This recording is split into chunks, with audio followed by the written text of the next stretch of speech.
Iowa's lieutenant governor talks politics and her future and what it takes to dress for success in the cities.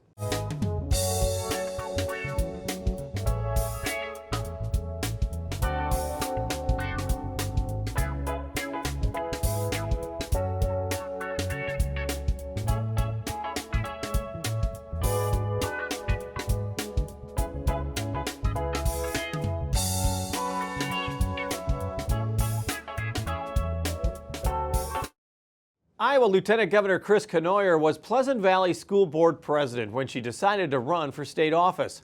Her successful campaign for state senate led to her appointment less than a year ago to be lieutenant governor in the Kim Reynolds administration. When Reynolds announced she would not seek re-election, there was speculation what Cournoyer would do next. She's now campaigning for state auditor and joined us to talk about her future and her months of work in the Reynolds administration. It has been about 9 months since you have been lieutenant governor. Tell me about that. What was the transition like, and what have you learned in this position? Yeah, well, I mean, it was obviously something that I never expected. It was a real surprise when I got a call from the governor's office to even interview for the job last fall. So that was unexpected, but it's a real honor because I've always been very inspired by Governor Reynolds, especially with her work on the STEM Council and her leadership at the state level. She's always been somebody that I've admired. So just getting the call to interview for the job was a huge honor.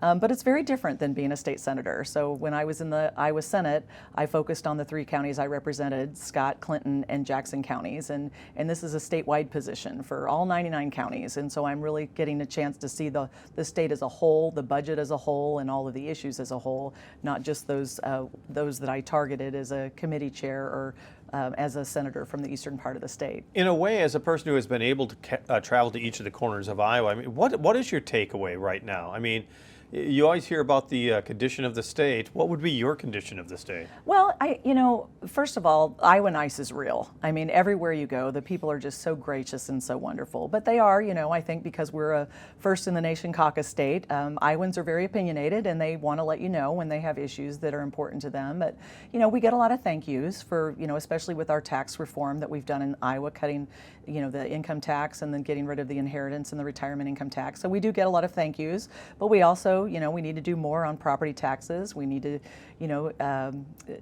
and really it depends really on the part of the state that you're visiting. So, it depending on if it's a border community, depending on what state they border, they have challenges. We have Illinois here in Iowa, but there's 5 other border states that are challenging for those border communities. And then you hear from rural communities and what their challenges are in terms of economic development and growth, and the ability to keep people in Iowa is a common theme. But just continuing to invest in education, making sure we have state safe communities, and continuing to lessen that tax burden and deliver better services for Iowans is what we're hearing a lot of. I always remember Gerald Ford saying that when he was in the House, that I don't understand why the White House, why the administration doesn't get this, that we do this and this.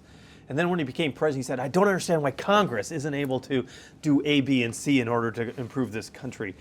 Being in the executive branch now for almost a year, I mean, is it one of those things that's frustrating that you see how government works and how it could work better? Yeah, I think one of the benefits of being in Iowa is that we are a part-time citizen legislature, and we do get out across the state and do that 99 county tour and really talk to Iowans where they are.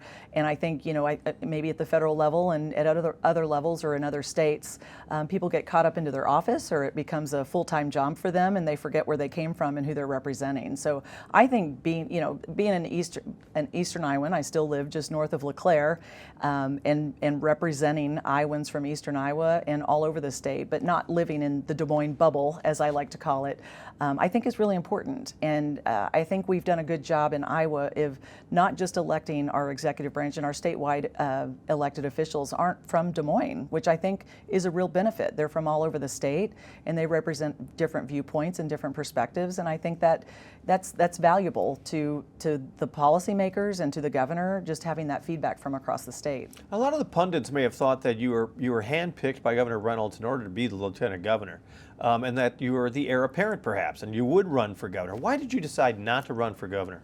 Well, I think there were a few reasons. My youngest children, twin boys, were graduating from high school. I had been lieutenant governor for 4 months when the governor made her decision, and that wasn't the expectation I had when I accepted the position. So it was a bit of a surprise. It was much of a surprise to me as it was for everybody else that received that news that day. So, it would have been a heavy lift for me, and just looking at where my boys are going to college, they're at the University of Iowa, moved them in this week, and in terms of fundraising and just having that statewide profile, I kind of looked at my options, and I saw that the auditor's office was an open seat.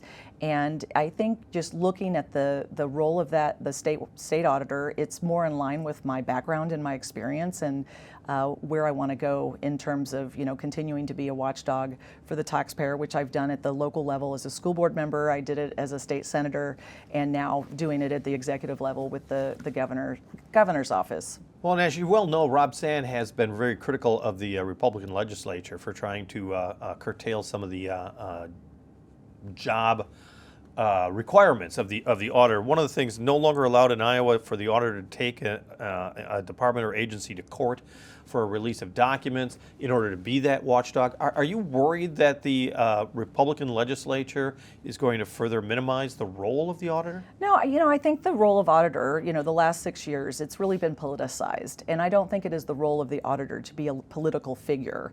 The role of the auditor is to audit the books and make sure that standard accounting practices are being used, best practices are being used, and that taxpayer dollars are being used the way they're supposed to be.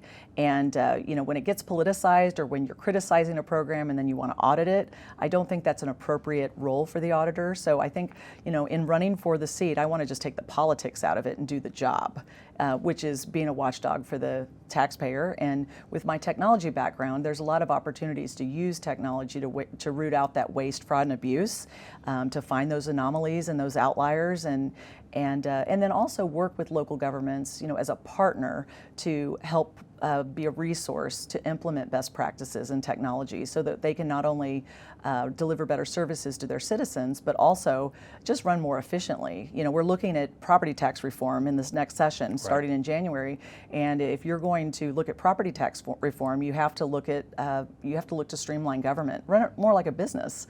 We've got 99 counties doing 99 different things, and we've got a DOGE task force really digging into state government across the board and looking for efficiencies, and we'll be getting those recommendations from the DOGE task force at the end of September. Some of them have already been released, and what I would say to people is that they are simply recommendations at this point, and they'll be fully vetted through the legislative process. But I think we do need to take a hard look at how we do things in state and local government to see where there are efficiencies and how we can continue to lessen the tax burden for our citizens. Well, and as you pointed out, the auditor really is a watchdog, and has been very effective in looking at the books of government. Why do you think that the auditor's office, like you said, is a perfect fit for you, but why is it so important for Iowa taxpayers? Because it's the taxpayer watchdog. Taxes are a burden for many Iowans, and they want to make sure that when they're paying into the system, that the money is being spent appropriately. There's accountability, there's transparency, and the services that they are promised are being delivered in an efficient manner. So I think there is nothing more just mind-numbing than knowing that you're working hard and you're earning that money, and then you're turning it over to the government and you're seeing that it's being wasted. So I think the fact that the auditor's office is a watchdog who really digs into the books and makes sure that the taxpayer dollars that are taken in from our citizens that earn it are being used in the best way possible. And if there is waste, fraud, or abuse, that's being revealed, and the people that are committing those crimes are held accountable. Every time I've talked to you, I've always gone back to your days as school board president. Mm-hmm. And you take a look now in the legislature and some of the legislation that has passed involving schools. Tell me about the fact that school funding hasn't really kept up with inflation. That must have been frustrating as a school board president, but now that you have a larger view, does it still frustrate you as much? Yeah, well, I mean, again, we have 56% of the $9.5 billion budget goes to education, and there's been increases every year. And you know, we've got federal funding, and we're really looking and working with the current administration on how money from the federal government can be used more flexible, so that we can continue to invest in Iowa education of our students across the board in more creative ways that are best suited for the needs of our students, so they can reach their best potential, but also the needs of our workforce here in Iowa. So, you know, it's a challenge every year. We're looking at increase. It has been increased every year. I mean, I think when I was in the legislature for 6 years, education investment increased $500 million, $500 million. So there are increases. It's not as much as people would want at some level, but it also needs to be sustainable, because if you give an SSA number or an increase in funding that's not sustainable, you're going to have to make cuts farther down the line. So I think something that we've done in the legislature at the state level is just that fiscal discipline that keeps spending in check and makes sure that we're investing in the right programs for our kids. And I know you were just at Horizon Science Academy, I believe. I was. Davenport's first charter school. Do you think charter schools and school vouchers are going to hurt school districts or the education of Iowa children? Well, we don't have vouchers in Iowa. They're educational savings account. All right. And there's a difference. So just want to make sure you realize that. So I think it is going to make a difference. So right now we're seeing the data coming in on the school choice that we have in Iowa. Right. About And this is the first big year of the test, you know, as far as the savings accounts go. It sure is. And you know what we're seeing is that there's about 520,000 K-12 students in the state of Iowa, and about 16% of them are choosing some form of school choice. The parents are finding an alternative to how their child can receive the best education that's suited for them. So there's online, there's homeschool, there's private school, and then there's the open enrollment. We're finding that of the 16% of the students in Iowa that are exercising some form of school choice, 9% are going to another public school. So they're simply going to a neighboring district. Right. And less than 7% are choosing to go to a private school. So that mass exodus of students from public to private isn't what we were seeing, and we weren't anticipating it. It was about 42,000, which was about in line with our estimates. And you know, I think that with charter schools, and that it's another option for students to find for parents to find the best fit for their students so that they can learn and reach their full potential. But I think, you know, the competition is good. I think we're finding at the public school level, you know, my kids just graduated from public education. They got an excellent educational experience that prepared them for what they're doing now. And I think that competition is good for everyone. You are a political animal. You know now the politics of Iowa from one side to the other, and we were talking about the first district Senate race where a Democrat upset a Republican. Democrats are jumping up with glee.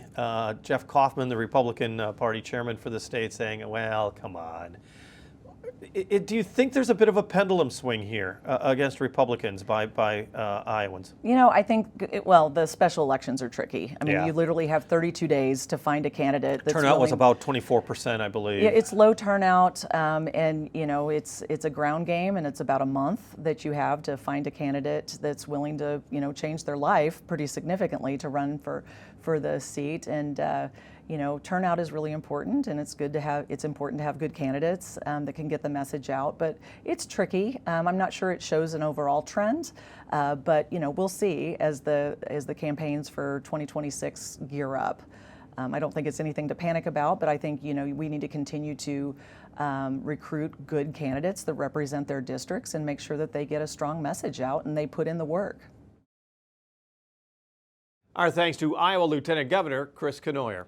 Still to come, a way to help women dress for success. But first, the events that make the cities a better place to live. Thanks to Visit Quad Cities. Check out the things to do this week in the Quad Cities.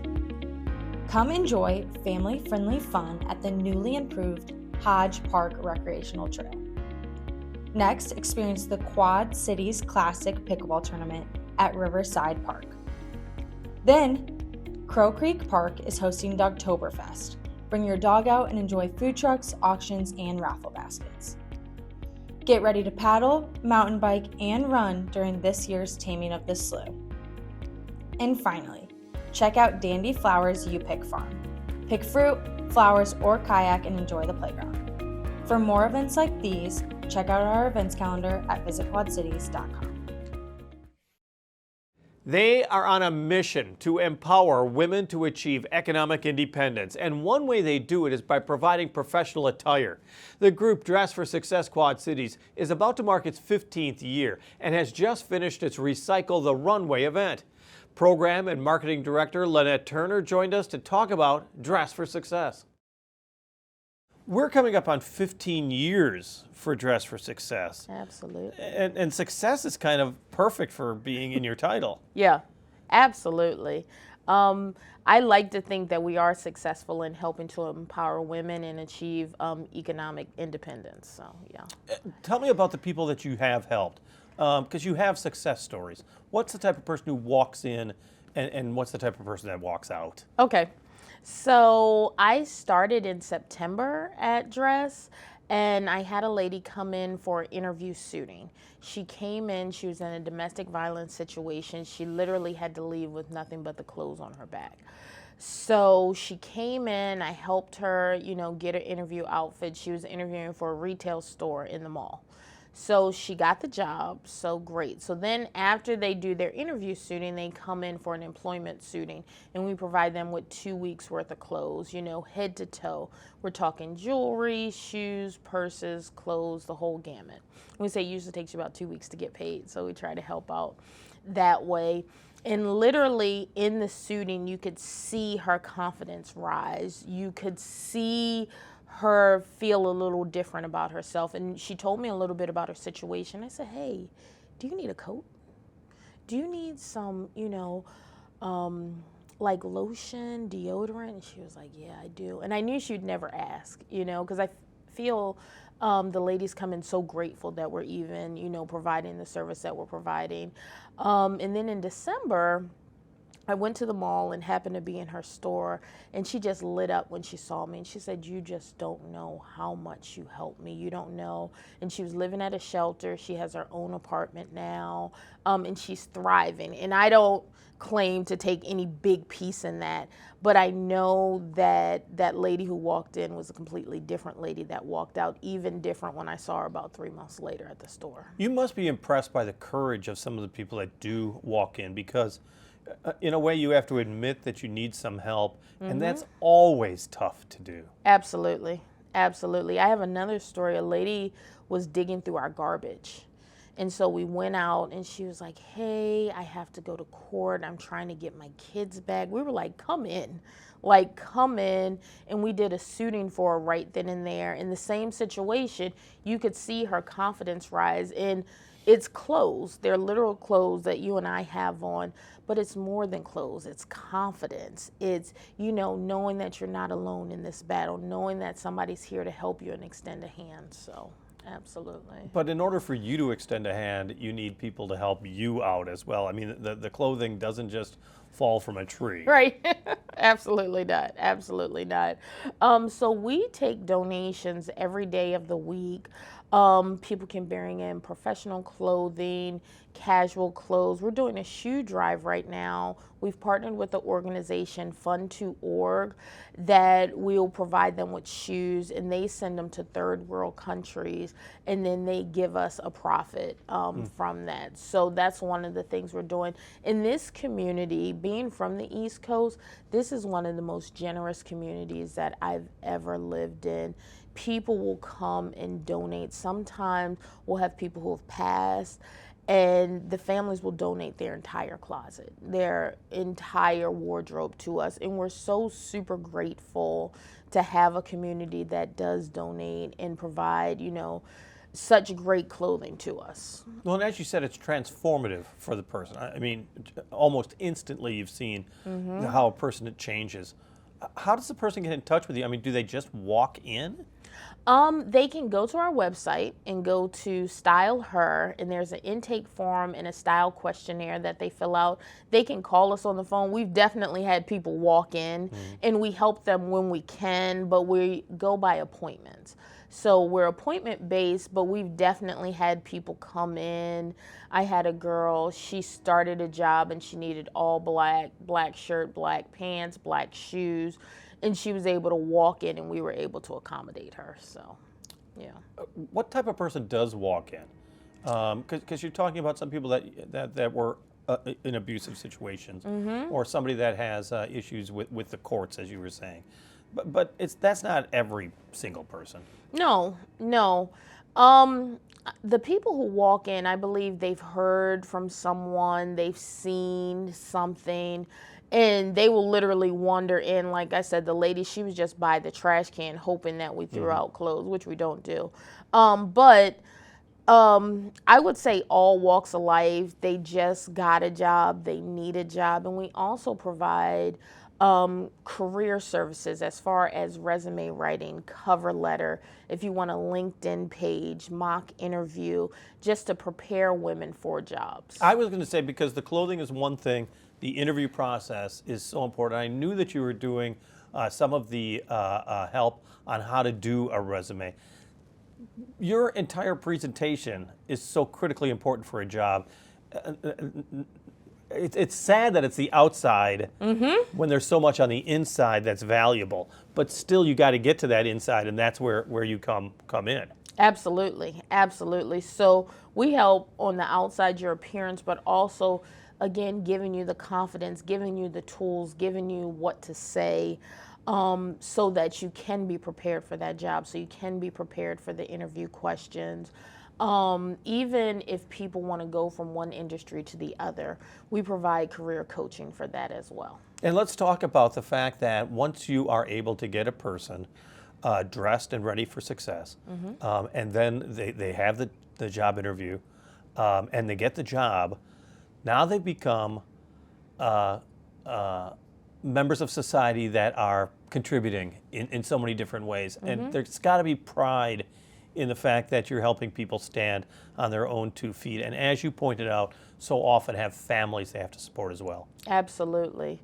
And then we still provide support through our Career Connections. It's a monthly professional development program that we have speakers, leaders from the Quad Cities come in and speak. We actually have one next week with Ladrina Wilson. She's going to talk about leveling up in professionalism. So if you want to go from one job to another job, if you want to move careers, she's going to talk on that and touch on that. So we do that monthly to provide continued support for the ladies who may feel, okay, I have the job, but I still need a little more support. So we have that service as well. It is a bit of the support system so critically important, because I mean you're able to tell people that they can do it, and you're not there just day one. You want to make sure they succeed in the long run. Absolutely. And we still have, before it was called Career Connections, it was called Professional Women's Group. These groups still meet to this day outside of Dress for Success. They form lifelong friendships. They meet for lunch once a week. They go out and gather and do things because of how much support they've received from Dress for Success. Many of them are still volunteers. We have a few that are board members. So they still give back because of what we initially gave them. So. When you're talking about the fact that you now have women who have been touched by your agency, they must tell other women who tell other women, word of mouth. Is that something that you've seen? And we're talking about an organization that's been in the Quad Cities for 14 years. I mean, do you think that there is a level of success for the organization that you've been seeing? Absolutely. We have a high school student who's completing her community service hours, and her mom recommended it because she volunteered and she had such a great experience. So you see it all the time. And generally, I like to ask people, well, how did you hear about Dress for Success? And they'll say, oh, my friend told me, or, oh, someone had this outfit on and I asked them where they got it from, and they got it from Dress. So I'm here now. So definitely word of mouth, I would say, is one of the most powerful ways that we are able to do our outreach. And if somebody does want to reach out to you, how should they do it? They can go to www.dressforsuccessqc.org. Our phone number is 563-322-1010. And our address is 423 East 32nd Street, Davenport, Iowa, right off of Brady Street. Our thanks to Lynette Turner, Program and Marketing Director for Dress for Success. 250 years ago, it took a spark to create a nation. As America marks the 250th anniversary of the Declaration of Independence, we look at what spark people in the cities have that has helped make our area a better place to live. And we asked Mercer County farmer Jeff Kerwin about his civic spark and what led him to be a district director for the Illinois Farm Bureau Board.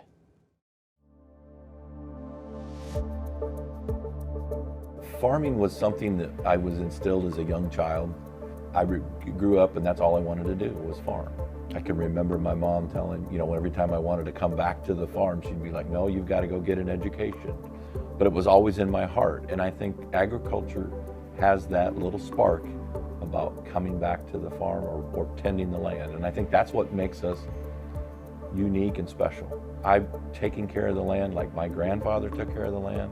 It's a legacy. And I think that's a huge driver for American agriculture, is the legacy that we both create and that we're leaving behind for our next generation. Our thanks to Illinois Farm Bureau District Director Jeff Kerwin. On the air, on the radio, on the web, on your mobile device, and streaming on your computer. Thanks for taking some time to join us as we talk about the issues on the cities.